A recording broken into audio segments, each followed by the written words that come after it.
Chapter 1, Ballistics, Equipment Considerations, Homework, and Resources. Chapter 1, we're going to start piecing together the puzzle of what equipment you'll need in order to achieve a certain aim. Some of the considerations of ballistics as we move through the program and the chapters progress.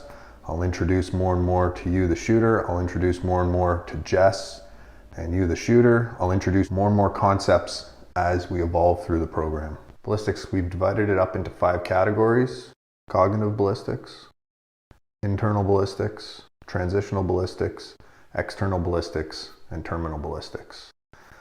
Within those 5 are all the forces, considerations, expectations, results we want to achieve, and how to achieve them. As we move through the program, we will deep dive some of them much more. We'll touch on pretty much everything except the hand loading realm in order for you to answer that question: what do I want to hit? Why do I want to hit it? And then how do I do that working back? So, cognitive ballistics. We have our gun and sighting system, whether that's a scope or just old school iron sights. We're going to lump that into internal ballistics. A few feet past the barrel, we'll call that transitional ballistics. That one depends greatly on what kind of ammo, your powder load, things like that. From transitional to your target, external ballistics. We have your line of sight, your trajectory, and of course your target and terminal ballistics. Something that will be covered, it's not really in the ballistics realm, of course it is impacted by ballistics, is from the target out, your background considerations. If you shoot over a target, if you miss, what's going to catch that bullet? Is there any dangers beyond that? And we'll get into that beyond this. We'll start at terminal ballistics. In terminal, whether it's steel, paper, hunting, we want to answer: what do we want to shoot? How do we want to shoot it? And what is the maximum range for which we could do that based on our gun, our ammo, our powder, our loadout, our caliber, or type of bullet. External, atmospherics, temperature, pressure, humidity. The wind's a big one. How are those atmospherics moving around and how will that impact the bullet? Aerodynamic forces, what's happening to your bullet based on its spin, tumbles, yaw, objects and obstacles in between. As I mentioned over here, if you're hunting and you're in a treed zone, that starts to compress how far you can really shoot. Not to say you can't shoot through a good line if you've cleared your path of obstacles over a bigger distance in tree zones. But if you're shooting through if you tend to hunt in the woods, you're going to need less distance. Your bullet's you're going to be able to compensate certain things. You might be able to go to a lower caliber, a bit of a slower muzzle speed, muzzle velocity. And the Earth's rotation. To name a few of the things that we'll cover as we go. We need to account for all of those. Not so much if you're shooting, point blank, 50, 100 meters uncompetitively.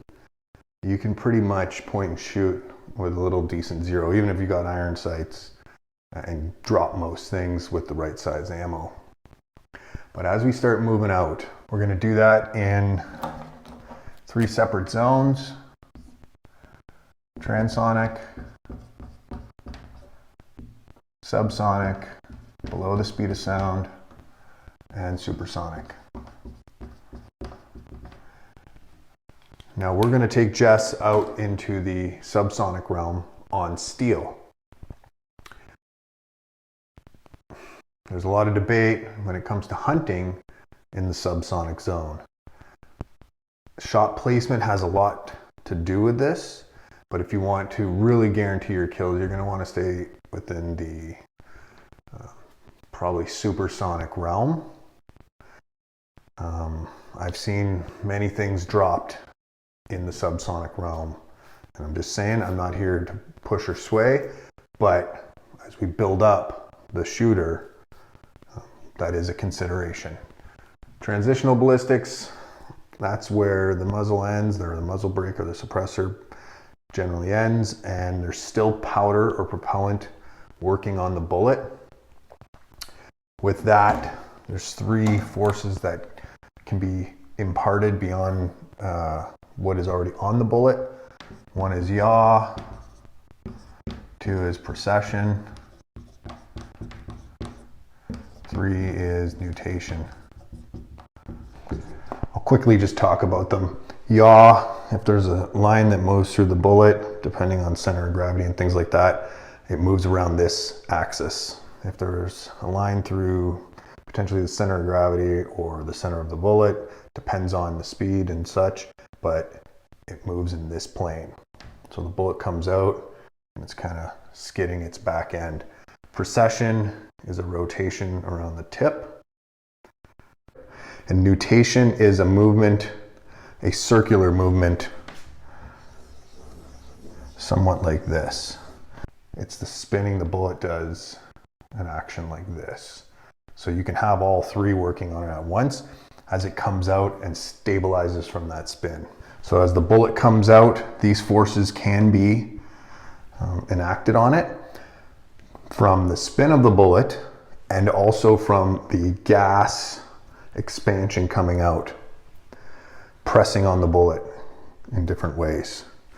So yaw around this axis, precession, rotation around the tip, and then nutation is a squiggly circular pattern like such. As I mentioned, they're good to know about, especially as you dial in the forces that you want to conquer. There's just very little you can do about it unless you hand load. Also, things like barrel length, pressures within, but a lot of that's going to fall into the hand loading territory. As I said, ammunition manufacturers account for lots of this, and it's just really in the first little bit as the bullet builds up its gyroscopic stability.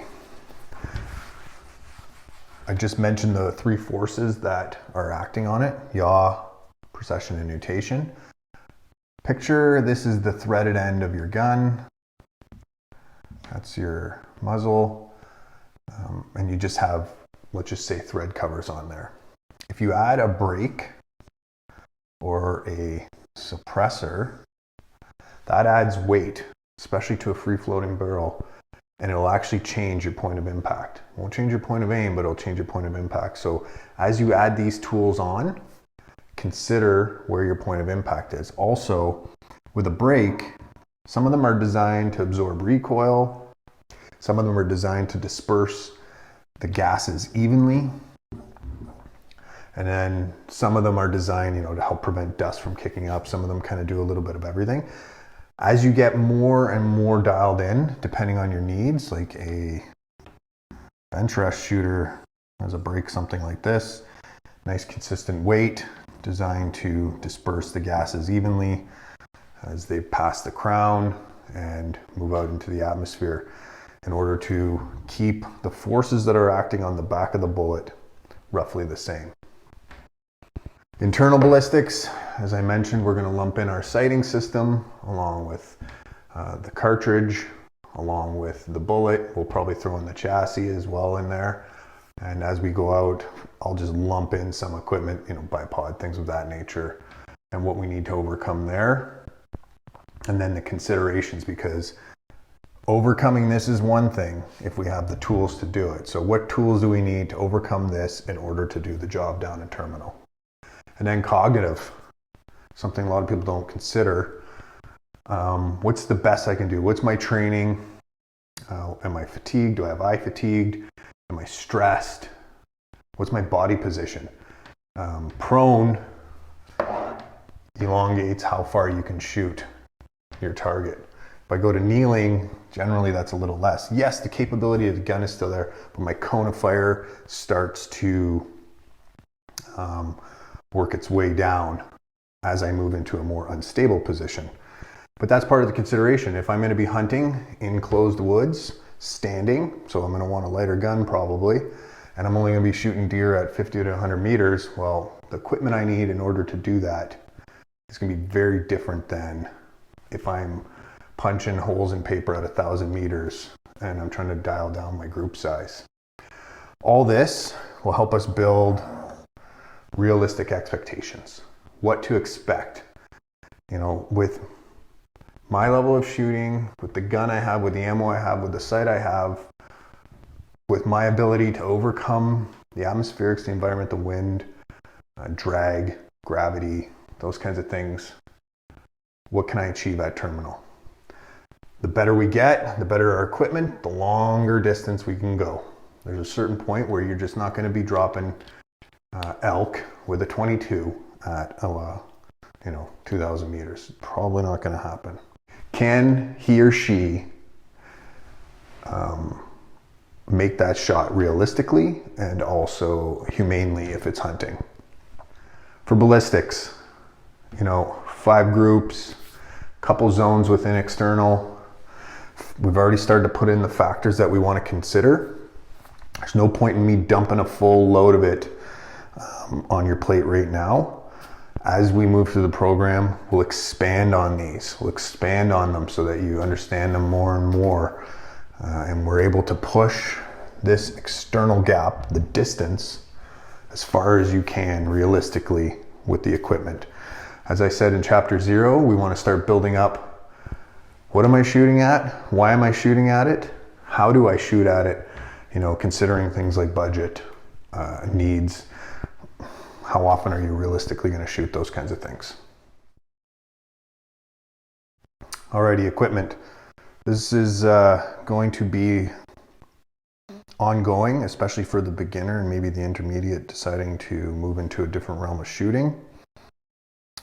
There is all kinds of, this is what you need, this is what you need to do this. And frankly, most of it's not all that accurate. You can get away with quite a bit with quite a bit less monetarily. I'm going to use this gun as a reference. I'm going to work my way from the break back to the butt and talk a little bit about everything in between, some considerations.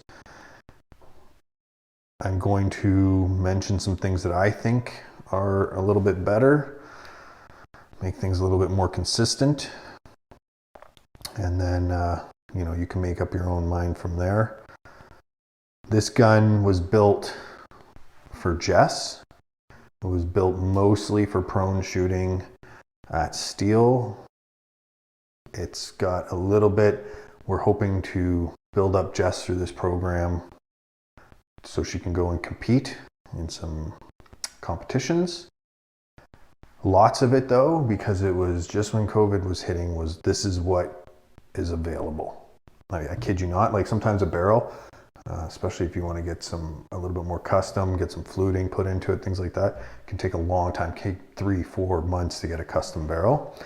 Not that you necessarily need a custom barrel. There's a lot of off-the-shelf complete rigs that are really good to go that you can get into the 500, 600 yard range.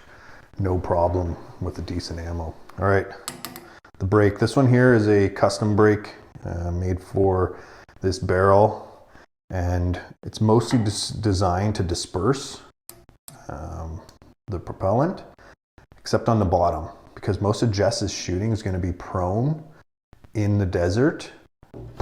Lots of dust, right? We want to keep the propellant coming up and away so it doesn't blow into our faces. If you were a bench shooter, you might have something where it equally disperses. Probably not super concerned about recoil. You're probably not shooting 50 cal. You could be, of course, it depends on what your into. Back here, you can't see it, but that's the crown. It's important to make sure your crown is kept in good shape. Keep your threads in good shape. Have a thread cover on there. Keep your crown in good shape because it could get burred. And as the bullet passes through those burrs, the gyroscopic stabilities of the bullet could be impacted. I was reading some studies from the FBI, and it really most of it only impacts the first round. And you have to do some serious damage to your crown to really get super bad results. So unless you're looking for a tack driver, just something to consider. You don't gotta get too crazy about it. Moving back, as you notice, a free floating barrel. That's why I mentioned the suppressor. Like, I don't need to put almost any weight on this barrel to move it. It's stable in the action, but don't need to do too much. So the barrel harmonics, that's how much whip there is. That's why you want a free floating barrel, in order to allow that whip to be the same every time and not have too much influence from the stock other than holding the action and the barrel, the gun itself, nice and firm. Things to consider, like barrel length. In theory, to a certain length, the longer your barrel, the more muzzle velocity you can have. Of course, that's impacted by loadout inside, what round you're shooting. Lots of things to consider there. Coming back from here, it's a 26-inch barrel. This one's a Shylin barrel. It has super high tolerances. There's, the main guys out there competing all have similar tolerances. It wasn't my first choice in barrel. However, it's not a bad choice. I believe this barrel has more bench rest records than any other company. I wasn't able to get it fluted just because of availability. It already came heat treated and lapped and all that good stuff. This one's button grooved. So inside the gun, there's a thing. This is looking down the bore of my barrel. There's a thing called rifling. It has lands and grooves. Please excuse my drawing, it's terrible. Something like that. This one here is a 6 groove. There's all kinds out there. There's ratchet grooves, which are different. There's this kind of 6 grooves, kind of tending to be pretty popular, but that's the rifling. I mentioned that for a few reasons. One, it can have a left hand twist or a right hand twist. Most guns are right hand twists, very few left hand twists. And that impacts the torque of the gun. As it comes out, it's going to kick the gun a certain way. We're going to want to compensate for that with our cognitive ballistics, with our holds, things of that nature. How these grooves are made, there's a few ways. Some, they're slowly cut in. There's new methods where they're etched in with acid. So atomically, the steel is removed. I would imagine those are going to become very popular with the super precisions. Button grooved, where there's a button, it's a steel, I believe it's tungsten, is pushed through the barrel, and those are kind of cold pressed into there. I'm not an expert, I've never worked at a barrel manufacturer. I do know this though, that most of the top competitors out there, their tolerances for rifling spec for bore diameter are down in the 1,000th realm, and sometimes pretty low in that area. That's pretty precise. And the thing is if your barrel has an intolerance in it, well, it's going to impact the bullet the same way each time. So it's not a huge deal.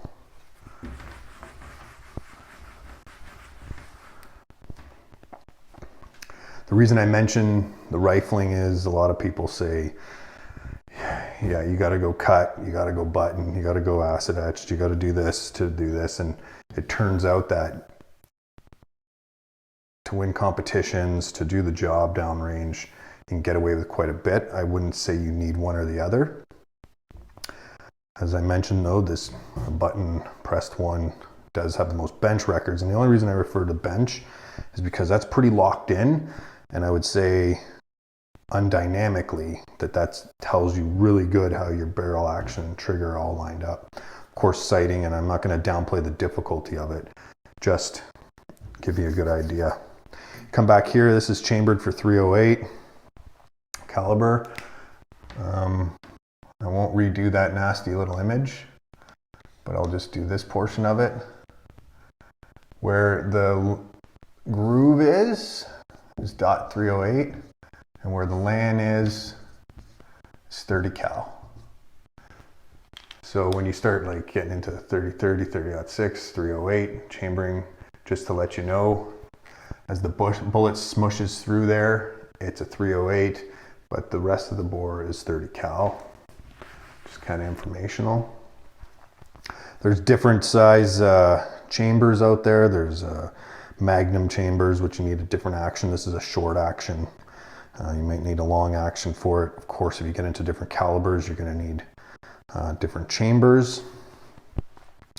Moving back, we have the action. As I said, most of what is on this gun was just out of availability. This is a Remington 700 short action. Not my favorite.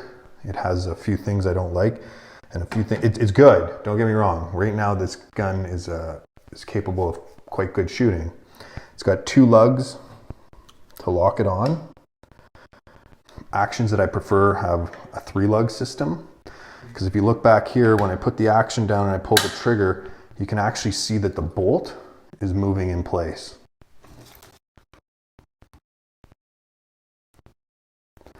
And if the back of the bolt is moving, that means the face of the bolt is moving. And if the face of the bolt is moving, in theory, it could change the chamber pressure and could impact the velocity of the round. All this is sitting on a Cadex chassis. I prefer chassis over stocks. You can take the entire gun out and put it back in and almost have no impact on your zero. They're usually a little bit more modular. They come capable of hoisting aboard more accessories and have some functions that could be quite handy, like collapsing your butt or taking out your bolt for checking your bore. If you ever had to make a short shot, nice adjustable cheek rests, adjustable butt pad, which is nice if you're going to be doing different shooting positions. They tend to look bulkier, but are actually lighter. They're nice and light. Pistol grip is great, especially if you're not clamped down. Prevents the gun from torquing from that barrel twist. They look pretty cool. This one here happens to be a 5-round mag on it.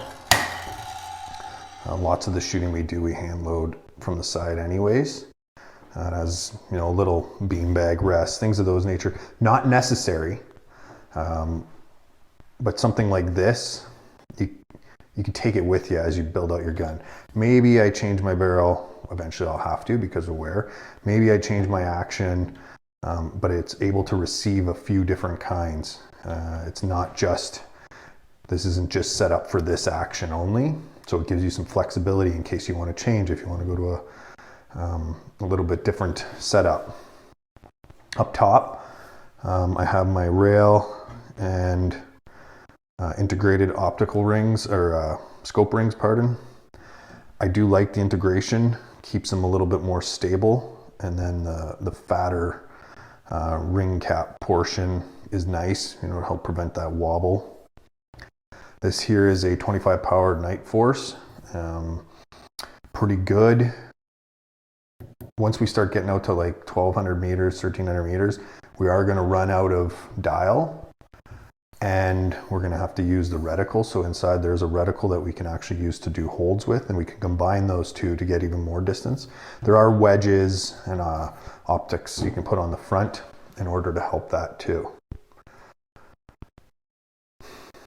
This right here, simple little device, probably one of the, if you have a scope on your gun, the best bang for your buck. If you want to shoot better, this alleviates cant in your gun, and no easier, faster way to get a little more precision than alleviating your cant.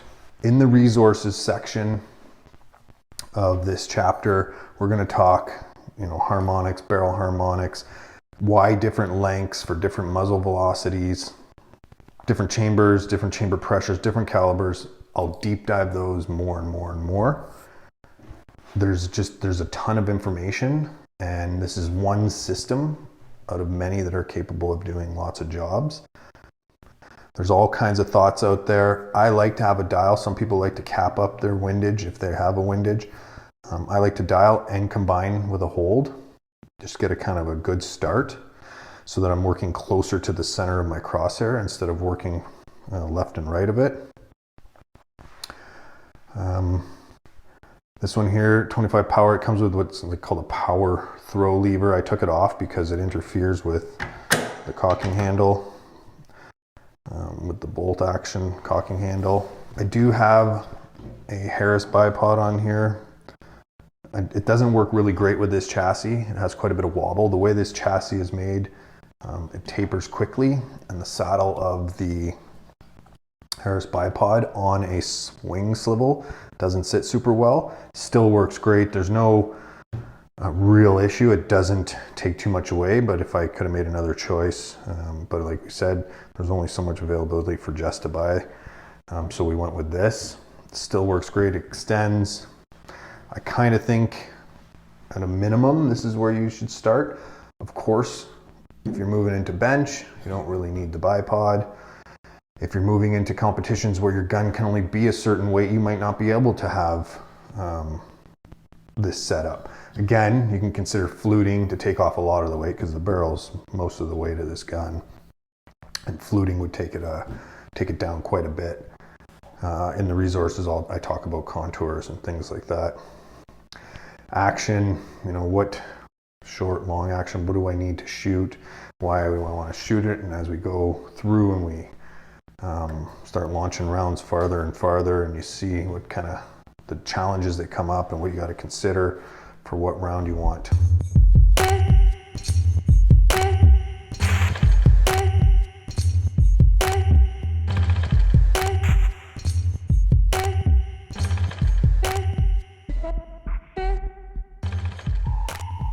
We kind of covered the basic equipment needed to achieve good internal ballistics. There's a lot of good stuff out there. Most of it's going to come down to shooter's abilities. However, a big thing to consider that's not in here is the bullet. For the purposes of this course, and what I'll show Jess, we'll refer to the entire thing, the bullet,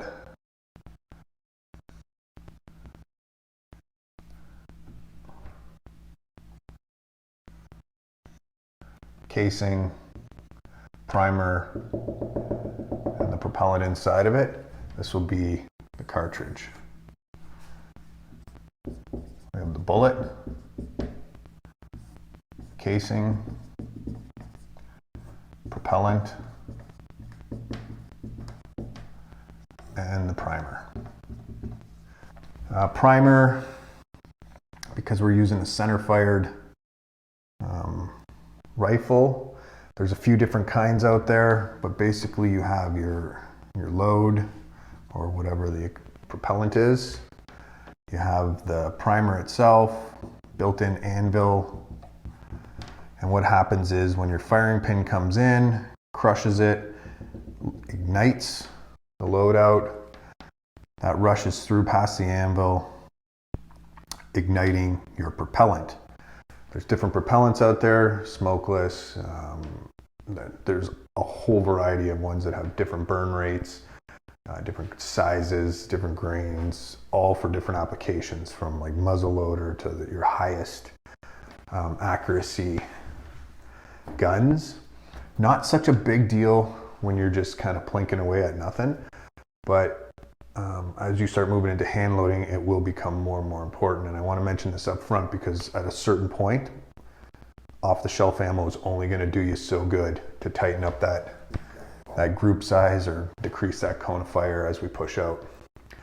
Bullet, full metal jacket, open tip match, bonded. Some of them are little snub-nosed leady fellas for dropping pegs. What do you want it to do? How do you want it to do? Again, I'll have lots of this in the resources. The casings, the way a casing fits in, the way a casing holds a bullet all comes in. You'll see you can buy what looks like great ammo off the shelf and you spin it and it's all wobbly. Just a few of the things I want to start mentioning about the bullet, and we'll expand in the resources. These are the 4 basic parts of a cartridge. These things they play massively on what happens externally, internally on the gun. One of the things you'll hear a lot is BC, ballistics coefficient, kind of the bullet's ability to overcome air resistance. You know, they range from 1 to whatever, 9, 10. I'm not exactly sure where they go because there's different drag curves for them. G1, G7, there's custom, everything in between. G1 is based on a certain shape of a bullet. G7 is based on a boat tail conical, which is mostly what we're going to be shooting with our 308. So it's the closest. Don't really need to fully have a customized drag curve for that. And generally, the higher this number, the closer to 1 it gets, the more stable the bullet is in rotation with its gyroscopic forces. I just mentioned this because you'll see this on the box. You'll see a few things. You'll see muzzle velocity, and then you'll see BC, you'll see caliber, you'll see the tip type. And these are all important as you're deciding what you want to shoot. If I want to kill something, I may want a bonded tip. I want it to be a certain muzzle velocity. I need to know what that is within certain yardages or meters. And then ideally I get a higher BC bullet. If I need more caliber, a bigger animal at farther distances, then that's where I start to look. Generally, so different length barrels will change these stats, not cal and tip obviously, but the muzzle velocity and the ballistic coefficient. So they shoot it from an average barrel length, and then they put that on the box. So if you get it, it could be a very optimistic BC. I find that generally their BCs, their ballistic coefficients, are optimistic. Not a big deal. We'll show you how to compensate for that down the road. Last thing I want to touch on before we sum this up is why I chose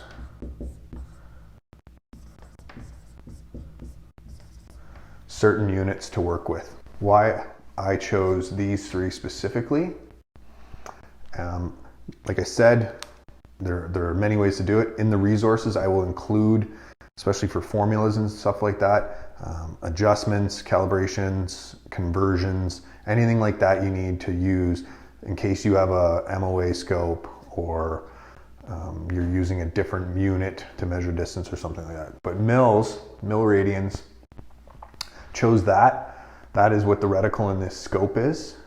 I think mils produce the nicest, cleanest numbers, and 1 mil is bigger than 1 MOA, which reduces the numerical counting I have to do, especially later when we get into the complex formulas. Miles per hour for wind versus kilometers. Again, when I'm doing my wind calculations, miles per hour, 10 miles per hour is faster than 10 kilometers an hour. So in order to compute my wind calculation, I'm actually using a number that's smaller digitally, numerically, instead of trying to plug that in and do bigger math. And the same thing for meters. 100 meters or 1 meter is bigger than 1 yard or 100 yards. So once we start reducing all this down to math, it actually makes the formulas a little bit easier to work out in your head and convert nicely. Some of these are standard units. Miles per hour isn't, but that's okay. It's only really used for wind. We'll touch on feet per second when it comes to muzzle velocity. That doesn't really impact as much until you get into the hand loading once you're converting those units. So we've covered ballistics, 5 groups: terminal, external, transitional, internal, and cognitive. From here on out, we're going to expand. We're going to add in forces. We're going to add in problems, things you need to overcome, considerations for distance. And then we went and we took a look at the equipment. We started with this piece of equipment particularly, but what piece of equipment do you need? And we've lumped in your sighting system with the gun, with the chassis, with the ammunition type, all considered internal ballistics. And then homework, Go check out the resources. We'll deep dive everything. Second focal plane, kind of thoughts on why we chose certain units, certain things about this gun, why we chose it, why you might want to choose something else, because this isn't the end all be all. It's very much going to have its limitations, especially as we get past 1 kilometer. All of it will build your base of knowledge to help you conquer the forces to come. In order to be precise, these are the ballistics we need to consider: cognitive, internal, transitional, external, and terminal.